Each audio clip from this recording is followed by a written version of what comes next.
नमस्कार दोस्तों, मैं हूं डॉक्टर पीताम्बर मसराम, कोलोप्रोक्टोलॉजिस्ट, सर्जी प्लस हॉस्पिटल नागपुर। आज हम जानेंगे कि कोलोप्रोक्टोलॉजी ब्रांच क्या है। कोलोप्रोक्टोलॉजी ब्रांच केवल रेक्टम एनल कैनल से रिलेटेड बीमारियों का स्टडी है और इसके ऑपरेशंस, इसके बारे में अधिक जानकारी इस कोलोप्रोक्टोलॉजी ब्रांच में ही मिलती है। जिन्होंने कोलोप्रोक्टोलॉजी में फेलोशिप किया है वो स्पेशलाइज होते हैं इसी ब्रांच के ऑपरेशन करने में, इसीलिए उनको कोलोप्रोक्टोलॉजिस्ट कहते हैं। तो इसमें क्या क्या बीमारियां आती हैं, चलो आइए देखते हैं कि इसमें क्या आता है।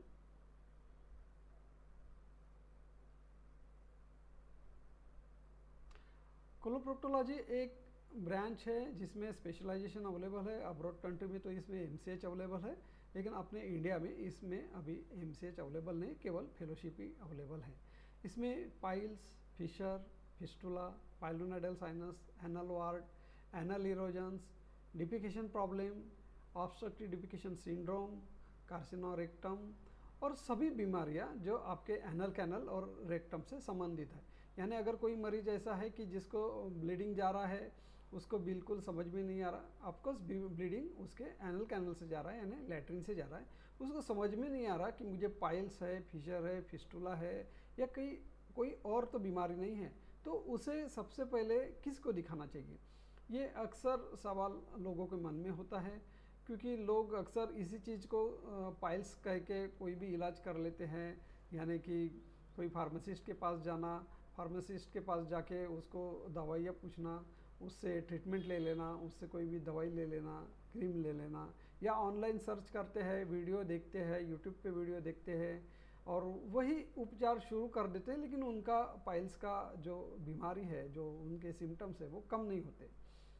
उस वजह से ये मैं आपको बताना चाहता हूँ कि आपने किसको दिखाना है, एग्जैक्टली किसको आपको दिखाना है। तो इसका आंसर है कोलोप्रोक्टोलॉजिस्ट को दिखाना है। अब ये कोलोप्रोक्टोलॉजिस्ट कौन होते हैं ये भी आपको बताया कि जिन्होंने फेलोशिप किया है वो कोलोप्रोक्टोलॉजिस्ट होते हैं। अदरवाइज ये फेलोशिप करने वाले कौन लोग होते हैं, तो ये जनरल सर्जन होते हैं। जनरल सर्जन ये सब कर सकते हैं, लेकिन जनरल सर्जरी एक बहुत बड़ा वास्ट डिवीज़न है जिसमें हर टाइप के सर्जरीज आते हैं। वो थायराइड की भी सर्जरी कर सकते हैं, पेट की भी सर्जरी, चेस्ट की भी सर्जरी, यानी पूरे बॉडी की सर्जरीज उसमें सिखाया जाता है। लेकिन ये पूरा बॉडी सिखाने की वजह से वो एनल कैनल और रेक्टम में स्पेशलाइज नहीं बनते हैं।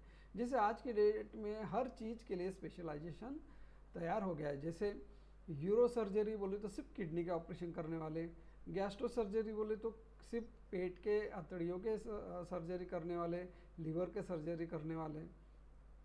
तो वैसे ही कोलोप्रोक्टोलॉजी जो सर्जरी डेवलप हो रही है या अभी बडिंग स्टेज में है, वो है एनल कैनल और रेक्टम के सर्जरी करने के लिए। तो ये आज एक स्पेशलाइज ब्रांच बन चुकी है।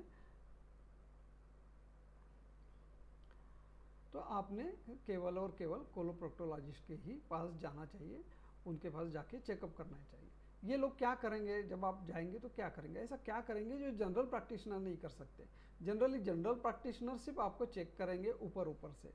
यानी आप अगर उनके पास गए, अगर ब्लीडिंग हो रही है, ऐसा है वैसा है बताए, तो शायद वो बिना चेक करके आपको पाइल्स का ट्रीटमेंट शुरू कर दे, आपको पाइल्स हो गया ये डिक्लेयर कर दे।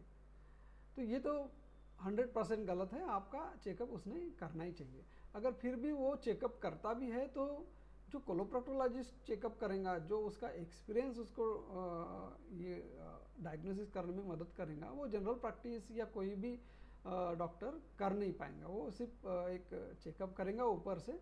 एक तो वो क्या बोलते प्रोक्टोस्कोपी नहीं करेगा और या फिर डिजिटल रेक्टल एग्जामिनेशन नहीं करेगा, जो दोनों भी बहुत इम्पोर्टेंट है।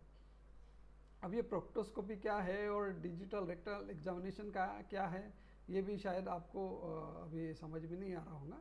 तो प्रोक्टोस्कोपी यानी एक स्पेशल इंस्ट्रूमेंट होता है जो आपके एनल कैनल से यानी गुद मार्ग से अंदर डाल के अंदर का पूरा विजुअलाइजेशन करते हैं, यानी अंदर का पूरा सिस्टम देखते हैं कि कहाँ पे मस्से बने हैं, कहाँ से ब्लीडिंग हो रहा है, कहाँ से कुछ छाले आए हैं, ये देखने के लिए प्रोक्टोस्कोपी बोलते हैं। डीआरई यानी डिजिटल रेक्टल एग्जामिनेशन, ये एक पहले उंगली डाल के देखा जाता है, उसी को डिजिटल रेक्टल एग्जामिनेशन करते हैं।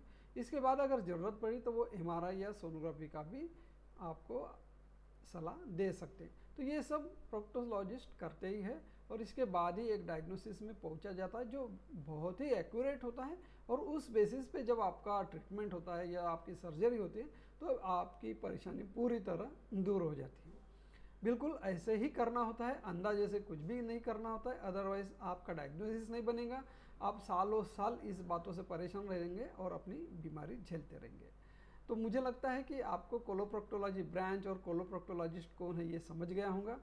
और मुझे लगता है कि आप भी अभी समझ गए होंगे कि एक स्पेशलिस्ट के पास जाके चेकअप करना कितना ज़रूरी है। तो अगर आप भी पाइल्स की पीड़ित है यानी पाइल्स की समस्या से पीड़ित है तो आप मेरे हॉस्पिटल आ सकते हैं। उसके लिए मैं आपको यहाँ पे एड्रेस दे चुका हूँ, या फिर आप इस नंबर पे मुझे फ़ोन भी कर सकते हैं जो आपको डिस्प्ले हो रहा है। और मेरा clinic Koradi surgi plus hospital Koradi में है जो नागपुर के बिल्कुल पास में है। तो फिर मिलेंगे अगले वीडियो में, तब तक के लिए नमस्कार। अगर आपको मेरा ये वीडियो पसंद आता है तो आप सब्सक्राइब जरूर करिए। मैं इस चैनल के थ्रू आपको हर तरह की बीमारियां, खास करके पाइल्स रिलेटेड सभी बीमारियों के बारे में डिटेल बताते रहूँगा। Thank you very much.